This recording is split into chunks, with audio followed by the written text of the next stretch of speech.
Bienvenue au Maroc pour la 7e édition du Libya Rally, un cross-country rally de 2400 km dans tout le pays, avec très peu de liaisons et avec des étapes qui auraient bien leur place dans le Dakar d'antan, le Dakar africain. Le Libya Rally, c'est un cross-country rally en Maroc. Oui, c'est un peu contradictoire, on sait, bien qu'on ait le rallye officiel de Libya, mais vu la situation politique dans ce pays, on a dû ménager. D'abord, on a fait 2 années en Tunisie, et puis depuis 3 ans, on est au Maroc, et c'est vraiment ici que le rallye a grandi. On a commencé avec un rallye purement amateur, un petit groupe de gens, et entre-temps, on est grandi jusqu'au 2e rallye du pays, avec des participants de 15 pays, avec plein de différentes voitures, du Land Rover normal jusqu'au Toyota d'Overdrive, et beaucoup de courses, de camions de course aussi. Donc c'est vraiment un événement qui a grandi beaucoup.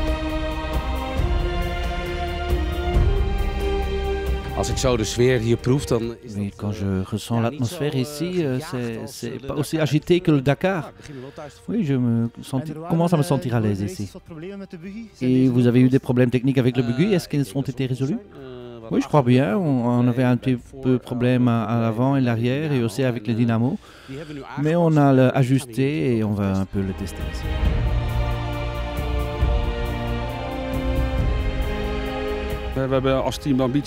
Oui, on a comme écurie, on veut rouler le Dakar en 2017. On est assez jeune comme écurie. Et pour nous, c'est notre première connaissance avec les dunes, donc oui, on verra. Oui, j'ai beaucoup d'envie pour rouler aussi, mais aussi mon navigateur, on a beaucoup envie. On attend une bataille intense. La compétitivité du plateau a augmenté beaucoup depuis l'année passée. L'année passée, on était 6e, mais on veut plus, bien sûr. Donc avec un plateau plus compétitif et vouloir beaucoup, donc on doit attaquer fortement.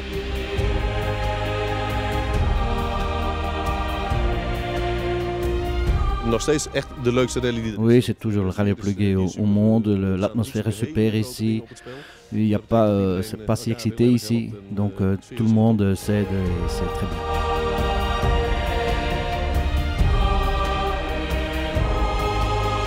Le plateau est vraiment professionnel maintenant. Il y a quelques grands pilotes, quelques grands voitures.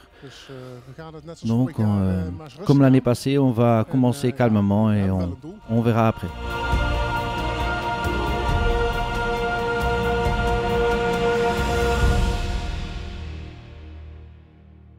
Et on commence avec la première étape entre Fès et Boudnib.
Une étape de 660 km entre Fès et Boudnib avec la seule longue liaison du rallye, que 240 km. Et c'est d'abord les motos et les quads qui commencent, et puis suivent les buggy, les voitures et les camions de course. Comme vous voyez, le décor est fabuleux. Là au Maroc, on passe le plateau de Rekam, quelques pistes très vite. Et victoire chez les motos de Myriam Paul. Et ça fait longtemps que je n'avais plus roulé, c'est la première fois depuis un bout de temps. Ça allait bien, c'était pas fantastique, mais j'étais assez content. Mais comme souvent, ce qui m'arrive, j'arrive au finish et j'ai bien navigué et les autres sont perdus et c'est pour ça que je suis en tête. Voiture, la Toyota du Team Ferrein, une des écuries presque professionnelles qui sont au départ de ce Libye Rally cette année. Ils ont un peu augmenté la puissance de leur Toyota pour cette édition. Alwin Out avec son bowler. Et puis Elko Becker qui essaye de bien naviguer et qui terminera 14e dans cette première étape. C'est la Toyota de Elko Becker. Le plus connu des Belges, Jackie Lomans avec son Toyota Overdrive. Oui, on est assez content.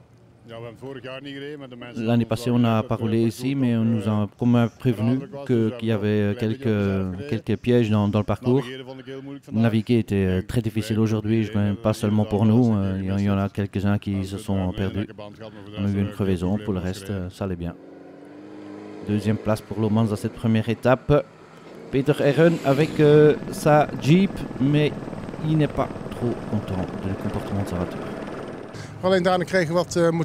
Oui, on a eu quelques problèmes de moteur dans les dunes et on devait arrêter, attendre, redémarrer, presque attendre 2 minutes parfois. Et ça nous est arrivé 50 fois. Et donc voilà qu'on a rétrogradé beaucoup parce qu'on ne sait pas ce qu'est le problème. Une autre Jeep, celle de Wingens et Race, qui ont déjà fait quelques Dakar.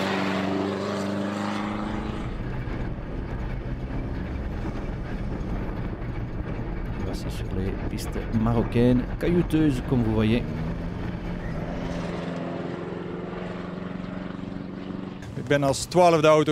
Oui, j'ai commencé comme deuxième voiture et j'ai pas encore résultat, mais on n'a pas été dépassé, donc c'était bien pour nous. C'est un peu différent que le Dakar, mais j'aime bien ce rallye ici. Bas van Kamperdijk, le propriétaire de HK Plastics. Normalement, il fait des rallyes normaux et il fait ses débuts en rallye raid avec cette Land Cruiser. Plein de Polaris aussi au départ, comme celle de Thierry Jérôme et Geoffroy Noël de Burlin. Pour moi, le Libya Rally, c'est le meilleur rallye raid en Afrique actuellement parce qu'il n'y a presque pas de liaison. Il y a des belles spéciales, du technique, du rapide, du sable, des cailloux, des montagnes, il y a de tout. Beaucoup de participants, des bonnes équipes. Donc voilà, c'est vraiment pour un prix tout à fait raisonnable. C'est pour moi le meilleur rallye raid actuellement en Afrique. Vainqueur de la catégorie SSV en 2014, Thierry Jérôme. Jean-Antoine Sabatier avec sa Bugawan. Et voici Tim Cornell, un des grands stars de ce Libya Rally 2015. Avec sa Maxis Buggy.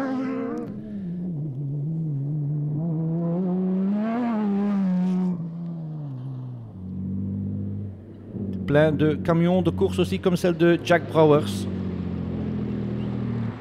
Et tout le monde a sa tâche, le copilote doit naviguer, l'autre fait les choses techniques et moi je conduis. Donc moi je suis au volant. Et ça va à 3 dans une voiture, dans un camion, oui ça va bien. Mais normalement on roule vraiment en 3. Hein. C'est que moi qui est au volant, mais les autres me donnent des conseils. Il y a le navigateur bien sûr, mais parfois il ajoute des infos aussi. Et voici la nouvelle Renault Dakar Truck de Martin van den Brink. L'année passée, il faisait le Libya avec une moto, mais il veut essayer sa nouvelle monture et ça va très bien pour lui. C'était très technique, il y avait quelques pièges aussi. C'était une longue étape pour le premier jour. Je crois qu'on est parti avec 200 km de liaison et puis 370 km contre la montre. Il fallait faire attention. Oui, ça allait bien et on est content. On a quelques détails à améliorer et qu'on va réparer maintenant, mais on a fait le meilleur temps. Chez les motos, donc, meilleur temps pour Myriam Polp devant Haakmeester, Hopmans et Van Middelaar et Kim de Rijker est premier belge à la 5e position. Et les 4 roues, c'est donc le Renault Truck de Martin van den Brink qui a fait le meilleur temps devant Jackie Lomans, Hert Huzink, Alwin Out et les camions de Noël Esser.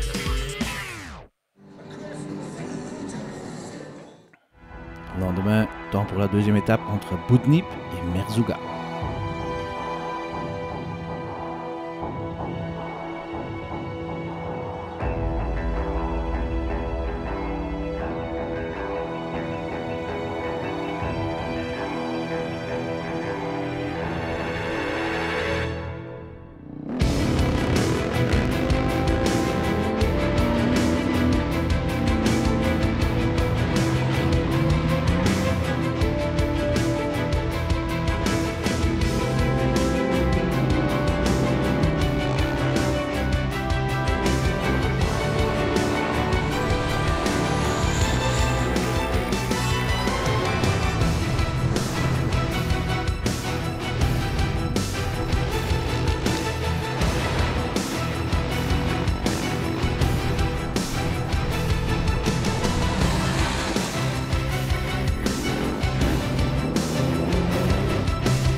Aucune liaison aujourd'hui et c'est un des points forts du Libia Rally, que 240 km contre la montre par les dunes de Merzouga et un très bon temps pour Kim de Rijker. Oui, c'était une étape très belle, beaucoup un peu de dunes à la fin. Mais la navigation n'était pas facile, mais le roadbook était en ordre, donc ça allait. Meilleur temps donc pour Kim de Rijker, mais le Erksheby, les dunes à la fin posaient quelques problèmes. Aussi peut-être pour Martin van den Broek qui participe dans l'Adventure Rally Class. Vous participez dans la catégorie Adventures, c'est quoi la différence avec les autres? On fait les étapes, c'est les mêmes étapes avec le même roadbook, mais nous on a encore un GPS dans la voiture qui indique toujours la bonne direction, donc au moment qu'on se perd dans le roadbook, on a encore un GPS. La fin de la première partie, rendez-vous après la pause.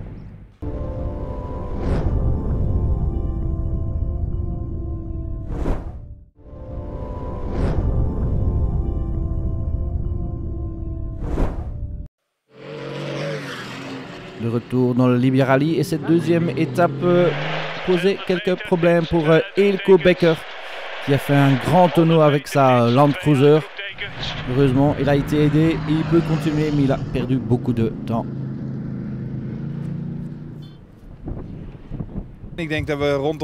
Oui, je crois qu'on roulait à du 120 et puis il y avait un léger jump dans le parcours et je l'ai vu trop tard et on a été catapulté vers le haut, puis on est atterri sur le nez et on a continué à aller sur le toit, donc avec un tonneau avec une grande vitesse. Egbert Wingens, 22e dans cette étape avec son Jeep. Toujours sur les pistes marocaines, parfois roulantes, parfois très techniques, comme pour Bas van Kamperdijk qui souffre un peu avec le vent. Bas van Kamperdijk, deuxième étape dans des conditions très difficiles. Oui, effectivement, avec ce vent et la poussière qui reste là. Normalement, je fais des rallyes normaux, mais dès qu'il y a du sable et d'une navigation qui s'implique, c'est difficile.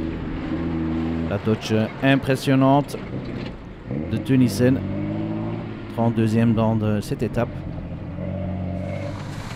Tim Coronel qui laisse un peu la pression dans ses pneus pour mieux naviguer dans les dunes. Et la petite buggy Maxis s'en tire très bien, comme vous voyez. Le camion de Koen Den Hartog qui n'a pas eu une étape très facile aujourd'hui.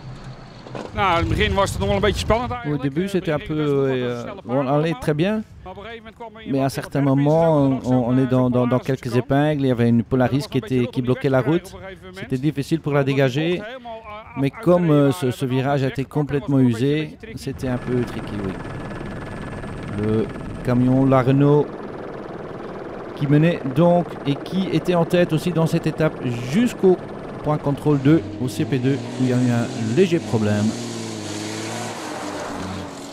Ja, we lagen goed op koers. Oui, on roulait bien. Mais je crois, juste avant le CP2, la direction a été cassée.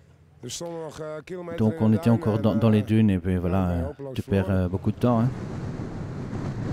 Beaucoup de vent et beaucoup de sable pour cette deuxième étape. Et ça rend difficile toutes les choses qu'on pouvait faire. Même manger est difficile. Thierry Jérôme, 5e aujourd'hui et 6e au général. Et voici la 404 de Mathieu Serradori. On est parti 7e ce matin. On a attaqué toute la journée pour revenir un peu devant et c'est vrai qu'on a fini sur un très beau cordon de dunes et on a fait un peu la différence parce que c'est le terrain de jeu du buggy, quoi.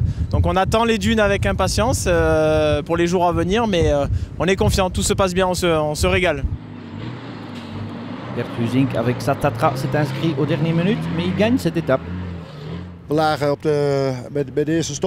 Aux premiers arrêts, on était un peu derrière Martin, mais on était dans un bon rythme. Et puis, quand il a eu ses problèmes, on l'a dépassé. Et à la fin, on a fait le meilleur temps. Donc, bonne journée. Bonne journée aussi pour Lomans qui prend la tête au général. Avec ça, Toyota des ateliers Overdrive. Et des problèmes pour d'autres Belges de l'équipe Verheyen, des problèmes avec la direction. Il fallait une pièce qui était encore en Belgique et les fils de Pascal Verheyen l'ont rapporté en Maroc. Ouais, c'est un mec, on les appelait, ils sont à minuit, ils sont allés chercher la pièce, sont allés à l'aéroport d'Amsterdam, ont acheté un ticket et sont arrivés ce matin à 10h à Marrakech. Et puis ils ont pris la route pendant 9 heures. J'ai pris les pièces dans ma voiture et je suis retourné. Dirk van Dries, le team manager qui est resté et qui sont maintenant dans un demi-heure, ils seront là. Beaucoup de navigation dans ce Libya Rally et on va vous expliquer le système. Tu dois faire tout toi-même. Dans les dunes, tu roules en cap comme ça s'appelle. Avec le GPS qui indique la direction que tu dois suivre. Mais il n'y a bien sûr pas de point de repère dans les dunes. Donc il faut rouler sur le roadbook.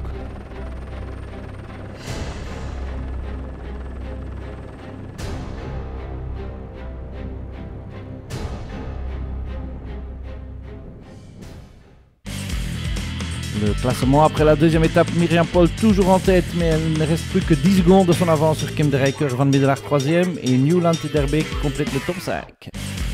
Dans les 4 roues, c'est Lomans qui est en tête maintenant devant le camion de Gert Huizink, suivent Serradori, Essers et Alwin Out.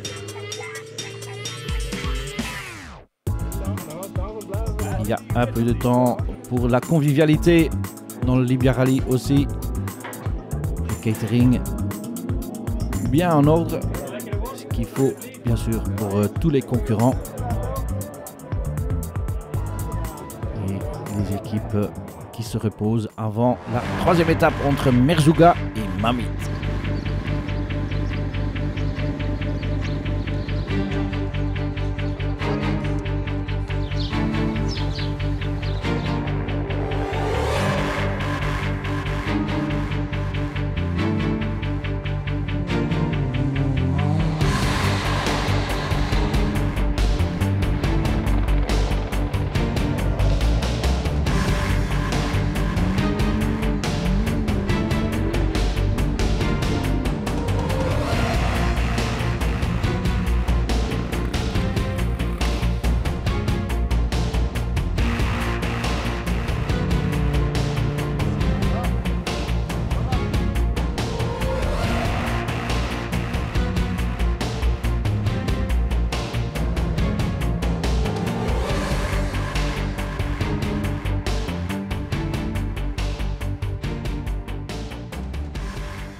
Heureusement, beaucoup moins de vent que la veille parce que l'étape commence avec un cordon de dunes de 40 km. Et il y a quelques problèmes pour Kim de Rijker, deuxième au classement, qui perd presque 1 heure. Ça veut dire que Myriam Paul conforte son avance au général. Et ceci n'est pas un participant, un concurrent du Libya Rally, comme vous voyez. Martin Van den Broek dans le Adventure Rally. Même avec un GPS, la traversée des dunes n'est pas facile.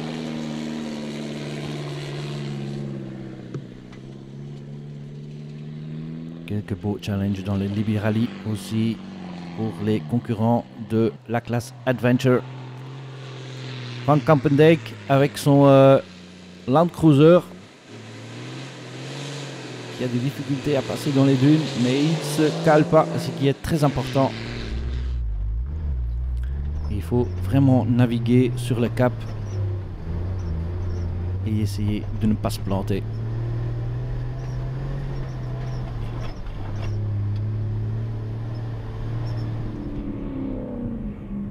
Eric Lomans avec son bowler qui se plante au top d'un dune. Odile Alaoum, l'Algérien, qui passe un peu plus facilement mais qui se cale aussi et n'était pas le seul bien sûr. Mathieu Serradori par contre avec son buggy, il passe un peu plus facilement dans les dunes. Il perd quand même un peu de temps, il tombe à la 10e place au général. Bonne étape par contre pour Tim Coronel. Il a eu quelques soucis la veille. Maintenant il est remonté à la 16e place au général. Et il adore le rallye. Oui, c'était très bien cette étape. Notre bébé roule très bien. Je crois qu'on est un des derniers voitures à prendre le départ. Mais on est 5e voiture qui est au finish. Mais que belle dune ici, c'est fabuleux. Oui, je suis un peu surpris parce que dans le Dakar, bien sûr, on a des décors supérieurs aussi, mais ici, c'est très beau. Et comment est la course pour toi maintenant? Oui, je dois avouer, on est bien rentré avant le noir, mais je suis un peu trop excité. J'étais dans le poussière d'un Polaris. Et j'ai heurté un rocher, donc j'ai dû un peu bricoler parce que l'arrière droite était cassée. Et puis j'ai re-attaqué, mais j'aime bien ce rallye. Et puis d'autres problèmes pour Art Schones et son camion que vous voyez. Oui, ça allait très bien. Mais j'ai pris un peu trop de confiance. Je suis en train de tester un nouvel camion et le camion va très bien. Mais j'étais un peu... oui. J'ai fait une erreur. J'aurais dû descendre la dune et je ne l'ai pas fait. Et voilà, je me suis mis sur le côté. Perdu 3 heures schooneuse dans l'aventure. D'autres camions font mieux, comme le Renault de Van den Brink. Deuxième de l'étape et remonté à la 8e place au général avec cette impressionnante machine.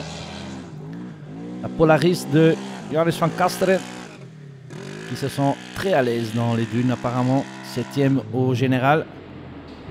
Et le Ginaf de Jacques Brouwers qui est une place plus haut au général, 6e. Toujours impressionnant de voir la traversée des dunes d'un camion de course.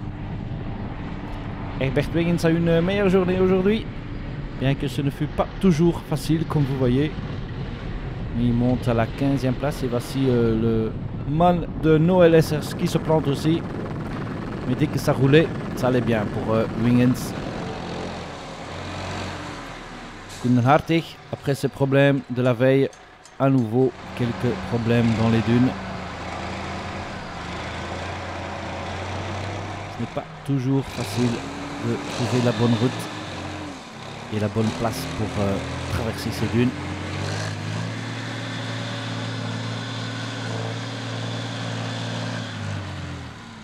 Cette fois-ci, elle passe. La 309, la Dodge impressionnante de Henk Teunissen.